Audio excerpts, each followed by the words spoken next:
ساتھ ساتھ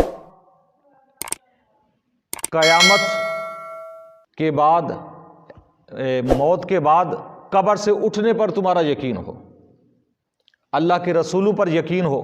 اگر ان چیزوں پر تمہارا یقین کامل ہے، ان چیزوں کو مانتے ہو، انہیں تسلیم کرتے ہو، تو پھر تمہارا ایمان کامل ہے۔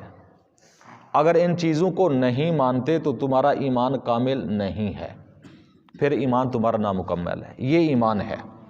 اور اس شخص نے دوسرا سوال کیا، قال مل اسلام، عرض کی یا رسول اللہ صلی اللہ علیہ وسلم اسلام کس چیز کا نام ہے، اسلام کسے کہتے ہیں؟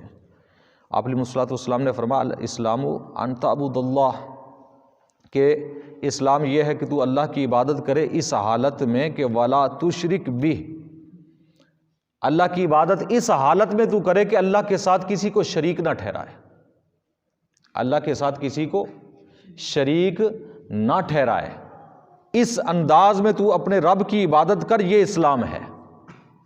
اب شریک ہر شخص جانتا ہے کہ کس چیز کو کہتے ہیں، اور جو اللہ تعالیٰ کی وحدانیت ہے، اللہ تعالیٰ کی ذات میں بھی کسی کو اگر کوئی شریک ٹھہراتا ہے تو وہ بھی اسلام سے نکل جاتا ہے، دائرہ اسلام سے، دین سے نکل جاتا ہے، اپنے ایمان سے ہاتھ دھو بیٹھتا ہے۔ اللہ تعالیٰ کی ذات جیسے وحدہ لا شریک ہے، اسی طرح اللہ تعالیٰ کی صفات بھی وحدہ لا شریک ہے۔ اللہ تعالیٰ اپنی ذات میں بھی یکتا ہے، اللہ تعالیٰ اپنی صفات میں بھی یکتا ہے۔ تو اللہ تعالیٰ کا شریک ٹھہرانا اس کی ذات میں ہو یا صفات میں ہو،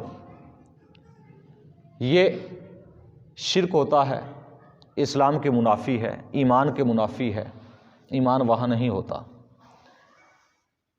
تو شرک کسے کہتے ہیں؟ یہ ایک نارمل سی بات ہے، کوئی اس میں لمبی چوڑی گفتگو زیادہ نہیں ہے، کہ عام طور پر لوگ کہتے ہیں کہ جی بس شرک سے بچو، شرک سے بچو، کہ لوگوں کو اس انداز میں گویا کہ پیش کرتے ہیں کہ یہ بہت ہی اس پر تفصیلی جی گفتگو ہے شاید۔ شرک کس چیز کو کہتے ہیں؟ کہ اللہ تعالیٰ کی ذات اور اللہ کی صفات میں کسی دوسرے کو شریک ٹھہرا لینا، عبادت کے اندر ہو، اس کی ذات کے اندر، یعنی اگر کوئی کسی کا ذہن یہ ہے کہ جس طرح اللہ یہ کام کر سکتا ہے یا اللہ عبادت کے لائق ہے، دوسرا شخص بھی کوئی لائق ہے، یہ ناجائز ہے، یہ شرک ہو جاتا ہے، یہ کفر بن جاتا ہے، یہ ایمان کے خلاف ہو جاتا ہے۔ یا اللہ تعالیٰ کی ذات کے علاوہ اللہ کی صفات میں کوئی بندہ کسی کو شریک ٹھہرا لے۔ مثال کے طور پر اللہ تعالیٰ کی جتنی بھی صفات ہیں نا، وہ اللہ تعالیٰ کی عین بھی نہیں ہے، اللہ کا غیر بھی نہیں ہے، اور اللہ اپنی صفات کے اندر بھی یکتا ہے۔ اب یکتا کس طرح ہے اللہ تعالیٰ اپنی صفات کے اندر؟ مثال کے طور پر اللہ تعالیٰ کی ذات غفور ہے۔ کیا ہے؟ غفور۔ غفور کا معنی ہوتا ہے بخشنے والا۔ غفور کا معنی کیا ہے؟ بخشنے والا۔ تو بخشنے والا صرف وہ ہے، اللہ کے علاوہ کوئی کسی کو بخش نہیں سکتا۔ اگر کسی کا یہ عقیدہ ہے، کسی کا یہ نظریہ بن جاتا ہے کہ اللہ کے علاوہ بھی کوئی بخشنے والا ہے، اللہ کے علاوہ بھی کوئی بخشنے والا ہے، تو یہ اللہ کی صفات میں گویا کہ شرک ہے۔ تو اللہ تعالیٰ جیسے ذات میں اکیلا ہے اپنی ذات کے اعتبار سے، اسی طرح اللہ تعالیٰ اپنی صفات کے اعتبار سے بھی اکیلا۔ اور یہاں پر ایک اور بات بھی ذہن میں رکھیں، وہ شریعت کا جو مسئلہ ہے، اللہ تعالیٰ کے جتنے صفاتی نام ہیں نا، یہ کسی بندے کے لیے رکھنا جائز نہیں ہے۔ اللہ کے جتنے بھی نام ہیں، اب مثال کے طور پر لفظ اللہ ہے، یہ نام ہے نا، اللہ کا نام، تو کوئی اپنا نام اللہ نہیں رکھ سکتا، اسی طرح کوئی اپنا نام غفور نہیں رکھ سکتا، کوئی اپنا نام شکور نہیں رکھ سکتا، کوئی اپنا نام رحیم نہیں رکھ سکتا، کوئی اپنا نام رحمان نہیں رکھ سکتا۔ یہ اللہ کے جتنے صفاتی نام ہیں، یہ تمام قرآن مجید کسی کو اٹھا کر دیکھیں، شروع میں لکھے ہوتے ہیں اللہ تعالیٰ کے جو 99 نام ہیں، ویسے تو زیادہ ہی ہیں، لیکن قرآن مجید کے اندر لکھے ہوتے ہیں یہ جو اللہ تعالیٰ کی صفاتی نام جتنے ہیں، تو یہ وہ نام ہیں جو اللہ کی صفات پر بھی دلالت کرتے ہیں اور اللہ کے اسما بھی ہیں۔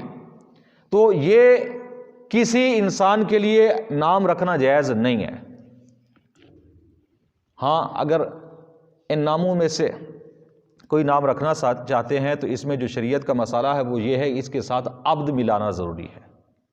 کیا ملانا؟ عبد ملانا، یعنی اگر کسی نے نام رکھنا ہے تو نام ساتھ ملائیں گے عبداللہ، اللہ کا بندہ، یعنی معنی پھر یہ بنے گا۔ اب یہ نام ٹھیک ہے، خالی اللہ نہیں رکھ سکتے، ہاں عبداللہ، عبد کی اضافت کے ساتھ نام رکھ سکتے، عبد الرحمن، عبد الغفور، عبد الشکور، عبد الرحیم، ٹھیک ہے، جتنے بھی یہ اللہ کی صفاتی نام ہے نا، تو جب عبد کا ساتھ میں لفظ مانا ہوگا، ٹھیک ہے، تو پھر وہ جائز ہوگا۔ اسی طرح عبد الرشید، اب رشید بھی کسی کا نام نہیں رکھ سکتے، بلکہ ہمارے ہاں جن کا نام عبد الرحمن ہوتا ہے، عبد الرشید ہوتا ہے، عبد الغفور ہوتا ہے، لوگ اکثر طور پر انہیں غفور کہہ رہے ہوتے ہیں،